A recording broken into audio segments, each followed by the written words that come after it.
जी हां दोस्तों, कांवड़ रूट पर योगी और धामी फरमान को लगा झटका, एक्शन ले रहा सुप्रीम कोर्ट। पहचान मामले पर लगेगी रोक। दिल्ली में उधर वीएचपी ने काट दिया बवाल। बहुत स्वागत है आप सभी का। आप देख रहे हैं द राजनीति का विशेष सेगमेंट खबर और विश्लेषण। मैं हूं जब्बार खान। दोस्तों, उत्तर प्रदेश के मुख्यमंत्री योगी आदित्यनाथ और उत्तराखंड के मुख्यमंत्री पुष्कर सिंह धामी के किस फरमान पर सुप्रीम कोर्ट का हंटर चलने की बात कही जा रही है। आखिर सुप्रीम कोर्ट ने क्या पिछली बार की तरह 2024 की तरह इस बार भी कांवड़ यात्रा के रूट को लेकर जो फरमान योगी सरकार ने जारी किया उस पर स्टे कर दिया, उस पर रोक लगा दी, झटका दिया। और आखिर इन सब चीजों के बीच में देश की राजधानी दिल्ली में विश्व हिंदू परिषद किस तरीके का गदर काट रहा, बवाल काट रहा है, विस्तार से आपको बताते हैं दोस्तों। अंत तक इसे जरूर देखें। दोस्तों, 2017 या 2014 के बाद से देश के हालात से आप पूर्ण रूप से वाकिफ हैं। चुनावी हिंदुत्व के नारे के सहारे देश में किस तौर पर सौहार्द को तोड़ करके राजनीतिक पार्टियां, खास तौर पर भारतीय जनता पार्टी और उसके नेता किस तरीके का उथल पुथल मचाए हुए हैं।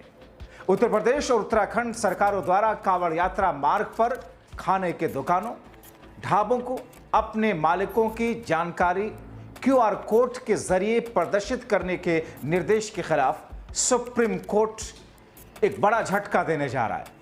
और दोस्तों, एक ऐसा झटका होगा जिसमें पिछली बार की तरह उस झटके को लोग याद करेंगे, लेकिन ये तो योगी और धामी सरकार हैं, इनको अदालतों से क्या लेना देना, मानो ऐसा लग रहा है, क्योंकि इस तरीके के कुछ चीजें की जा रही हैं। दोस्तों, एक याचिका सुप्रीम कोर्ट में दायर की गई है। याचिकाकर्ता प्रोफेसर अपूर्वानंद ने दावा किया है कि इस निर्देश का मकसद धार्मिक आधार पर दुकानदारों के प्रोफाइलिंग करना है, जो कि पिछले वर्ष सुप्रीम कोर्ट के अंतरिम आदेश के खिलाफ है। यानी कि इस याचिका में ही दरअसल पिछले साल के उस सुप्रीम कोर्ट के फैसले का हवाला देते हुए योगी और धामी सरकार के निर्देशों को संविधान के विरुद्ध बताया। याचिका में तर्क दिया गया है कि क्यूआर कोड प्रदर्शन का यह आदेश दुकानदारों और कर्मचारियों की पहचान को सार्वजनिक करने के लिए मजबूर करता है। यह गोपनीयता के अधिकार संविधान के अनुच्छेद 14, 15, 17 के तहत समानता, गैर भेदभाव, जीवन की गरिमा जैसे मौलिक अधिकारों का उल्लंघन करता है। याचिकाकर्ता ने इस निर्देश को रद्द करने, सभी संबंधित आदेशों पर रोक लगाने की मांग की है। दोस्तों, याचिका दाखिल होने पर सुप्रीम कोर्ट ने उत्तर प्रदेश, उत्तराखंड, मध्य प्रदेश और दिल्ली को नोटिस जारी कर दिया है। यानी कि याचिका जैसे ही दाखिल की गई, सुप्रीम कोर्ट ने उस पर अपना रुख भी जाहिर किया और उत्तर प्रदेश समेत कई राज्यों को नोटिस भी जारी कर दिया। अगली सुनवाई 5 अगस्त को होगी। बताया गया है कि यह मामला संवैधानिक अधिकारों, गोपनीयता, गैर भेदभाव के सिद्धांतों पर महत्वपूर्ण सवाल उठाता है और सुप्रीम कोर्ट का अंतिम फैसला इस पर व्यापक प्रभाव डालने जैसा है। दोस्तों, यहां आपको इस मामले से जुड़ा सुप्रीम कोर्ट का पिछला आदेश में अगर आपको बताऊं, पिछला आदेश था जिसमें योगी सरकार को नसीहत थी, फटकार थी, बावजूद इसके इस बार फिर से वैसा आदेश जारी कर दिया। पिछले आदेश में योगी सरकार और धामी सरकार को झटका लगा था। पिछले साल सुप्रीम कोर्ट ने 22 जुलाई 2024 को उत्तर प्रदेश, उत्तराखंड, मध्य प्रदेश सरकारों को इसी तरीके के निर्देशों पर अंतरिम रोक उनके लगाई थी, जिसमें दुकानों को मालिकों और कर्मचारियों के नाम प्रदर्शित करने के लिए कहा गया था। कोर्ट ने स्पष्ट किया था कि दुकानदारों को केवल यह प्रदर्शित करना होगा कि वो शाकाहारी या मांसाहारी भोजन परोस रहे हैं, ना कि उनकी धार्मिक या जातिगत पहचान क्या है। मगर दोस्तों, खेल तो यही है। दरअसल इसी बुनियाद पर भारतीय जनता पार्टी की राजनीति चमकती है। इसी बुनियाद पर कुछ हुड़दंगई करने वाले नेता बवाल और गदर काटते हैं। नेताओं को तो छोड़िए, समाज से उठ करके अरे गहरे जैसे लोग, खुद को महंत और साधु बताने वाले लोग भगवा वस्त्र धारण करके सड़कों पर गुंडों के झुंड लेकर के निकलते हैं और फिर ढाबों, दुकानों और ऐसी जगहों पर जाकर के चेकिंग अभियान चलाते हैं। पुलिस उनके साथ में होती है और उस चेकिंग अभियान के तहत में उनका शक होता है तो पैंट तक उतरवा देते हैं। यह है उत्तर प्रदेश की स्थिति। दोस्तों, सुप्रीम कोर्ट में दायर याचिका में सांप्रदायिक तनाव के बढ़ने की आशंका जताई गई। याचिका में कहा गया कि नया क्यूआर कोड निर्देश पिछले साल के सुप्रीम कोर्ट के आदेश को दरकिनार करने का प्रयास है। यह दावा किया गया कि यह आदेश सांप्रदायिक तनाव को बढ़ाएगा, अल्पसंख्यक समुदायों विशेष रूप से मुस्लिम दुकानदारों के खिलाफ भेदभाव को बढ़ाएगा। कांवड़ यात्रा जो हर साल सावन के महीने में लाखों शिव भक्तों द्वारा की जाती है, 11 जुलाई 2025 से शुरू हो चुकी है। इस दौरान कांवड़िए हरिद्वार, गौमुख, गंगोत्री जैसे तीर्थ स्थलों से गंगा जल लेकर के आते हैं। प्रशासन का कहना है कि क्यूआर कोड सिस्टम से पारदर्शिता सुनिश्चित होगी, कांवड़ियों को शुद्ध शाकाहारी भोजन उपलब्ध होगा। हालांकि विपक्षी दल, सहयोगी दल कांग्रेस, आरजेडी, सपा, आरएलडी ने इस निर्देश की आलोचना की थी। इसे सांप्रदायिक और विभाजनकारी करार देते हुए दावा किया कि यह मुस्लिम और अनुसूचित जाति के दुकानदारों को निशाना इससे बनाया जाएगा। मगर दोस्तों, हैरानी की बात यह है कि एक तरफ जहां सुप्रीम कोर्ट इस पर योगी और धामी सरकार की नकेल कसने की तैयारी में है, तो दूसरी तरफ विश्व हिंदू परिषद एक अलग तरीके का उत्पात मचा रहा है, और वो उत्पात देश की राजधानी दिल्ली में है। विश्व हिंदू परिषद ने एक ऐसा कदम उठाया जिससे और हंगामा बढ़ गया।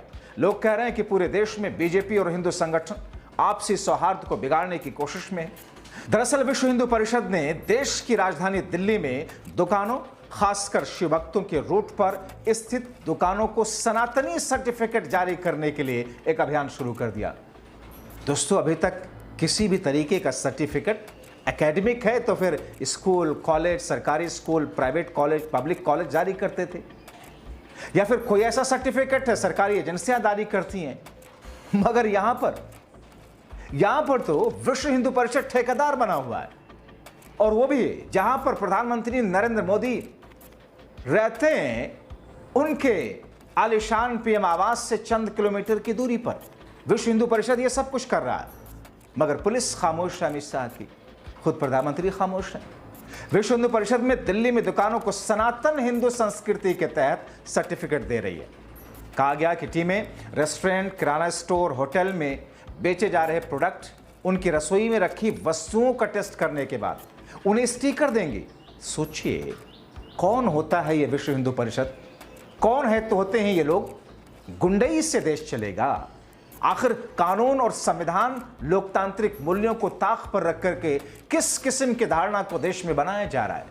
मगर देश की राजधानी दिल्ली में अगर इस किस्म की स्थिति उत्पन्न की जा रही है, तो आप सोच सकते हैं उत्तर प्रदेश के योगी राज्य में क्या हो रहा होगा, उत्तराखंड के धामी राज्य में क्या हो रहा होगा, या फिर मध्य प्रदेश, राजस्थान, हरियाणा, ऐसी तमाम जगहों पर क्या कुछ हो रहा है, जहां पर खुलेआम अल्पसंख्यक समाज के खिलाफ भारतीय जनता पार्टी से जुड़े हुए नेता आए दिन किस किस्म का बयान देते हैं। अब देश की राजधानी दिल्ली में अगर ये दुकानों, होटल्स के अंदर जाकर के, किचन में जाकर के उनके प्रोडक्ट्स को चेक करेंगे और उसके बाद में सनातनी सर्टिफिकेट देंगे, तो फिर इस पर क्या कहा जाए? और इस स्टिकर पर लिखा है कि ये बिजनेस एक सनातन हिंदू प्रतिष्ठान की है, सनातन धर्म के तहत ही चलता है। विश्व हिंदू परिषद के मुताबिक इससे लोगों को दूर से ही पहचान हो जाएगी कि वो जगह खाना खा रहे हैं, वो सनातन प्रमाणिकता है। अब दोस्तों, आप सोचिए, संविधान इस बात की इजाजत नहीं देता, कानून इस बात की इजाजत नहीं देता, नियम इस बात की इजाजत नहीं देता, पुलिस इस बात की इजाजत नहीं देती, मगर इजाजत देता है तो ऐसा लगता है कि बीजेपी का संविधान। दोस्तों, इस अभियान को अंजाम देने के लिए विश्व हिंदू परिषद ने दिल्ली के 173वें ब्लॉकों में 150 टीमें बनाई हैं। ये टीमें स्थानीय धार्मिक संस्थानों, संगठनों के सहयोग से सर्वे कर रही हैं। वीएचपी के राज्य मंत्री सुरेंद्र गुप्ता बताते हैं कि अभियान जुलाई के पूरे महीने में चलेगा। लगभग 5000 दुकानों का निरीक्षण करने के बाद ये सब कुछ किया जाएगा।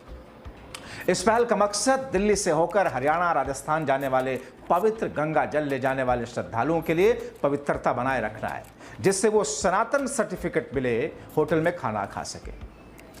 तो एक तरफ वीएचपी खुद को देश और सनातनियों का ठेकेदार बताने की कोशिश में कानून हाथ में ले रही है, तो दूसरी तरफ बीजेपी के दिल्ली सरकार में मंत्री कपिल मिश्रा ने गजब ही ऐलान कर दिया। कांवड़ यात्रा रूट पर मीट की दुकानों और ऐसी दुकानों को जो यात्रियों को असुविधा पहुंचा सकती हैं, बंद रखी जाएंगी। यानी कि इनडायरेक्ट वे में मुस्लिम दुकानें बंद करने की घोषणा कपिल मिश्रा ने कर दी। वही कपिल मिश्रा, आपको याद होगा, बीजेपी में दिल्ली सरकार में इस वक्त मंत्री है। मगर यही कपिल मिश्रा 2020 में जब सीए का प्रोटेस्ट चल रहा था, किस तौर पर दिल्ली के अंदर जो दंगे हुए थे, दंगे की शुरुआत थी दरअसल इसी कपिल मिश्रा ने करवाई थी, और इसने डायरेक्ट तरीके से चेतावनी नहीं, धमकी दी थी पुलिस को कि अगर यहां पर ये लोग नहीं हटे तो फिर हम अपने तरीके से हटाने की कोशिश करेंगे। सुन ले पुलिस वाले। मगर आज तक कपिल मिश्रा के खिलाफ कोई एक्शन नहीं हुआ। हैरत की बात यह है, दिल्ली के मेयर राजबल ने भी इस पहल का समर्थन किया। वो तो यहां तक कहते हैं कि दुकानें बंद करने का आह्वान का पालन न करने पर एमसीडी की ओर से दिशा निर्देश जारी किए जाएंगे, क्योंकि मामला धार्मिक भावनाओं का सम्मान न करने वालों से जुड़ा है। अब आप सोचिए कि क्या 2014 या 2017 से पहले देश में ऐसा कभी हुआ? आपने देखा कि आजाद भारत में आपसी सौहार्द के साथ कांवड़ यात्रा हो या कोई मुस्लिम जुलूस इस तरीके से निकला करता था। छुटपुट घटनाएं तो स्वाभाविक तौर पर होती हैं। जिस तरीके से 2014 के बाद से देश में हिंदू मुस्लिम टकराव वाली घटनाएं बढ़ रही हैं, आपके सामने सारी स्थिति है। और ऐसी स्थिति में दोस्तों, सुप्रीम कोर्ट में पहुंची हुई याचिका दरअसल सुनिश्चित करती है कि देश में संविधान का बोलबाला है। देश में संविधान के जरिए ही कोई भी सरकार, चाहे वो किसी भी पार्टी की सरकार क्यों ना हो, अपने मनमाना तरीके से कानून नहीं बना सकती। संवैधानिक मूल्यों के दायरे में रहकर के कानून बनाना होगा।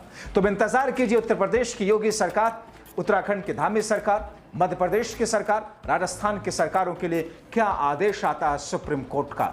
मगर इस याचिका के दाखिल होने के बाद ही उसी दिन वीएचपी और कपिल मिश्रा जैसे लोगों का ऐलान करना जाहिर तौर पर दर्शाता है कि उन्होंने देश को या फिर राज्य को अपनी बपौती समझ रखी है। तो ऐसे में दोस्तों, आप क्या सोचते हैं इस पूरी खबर को लेकर के? अपने राय कमेंट बॉक्स में जरूर लिखें। अभी के लिए इतना ही। अंत तक वीडियो देखने के लिए आप सभी का बहुत शुक्रिया।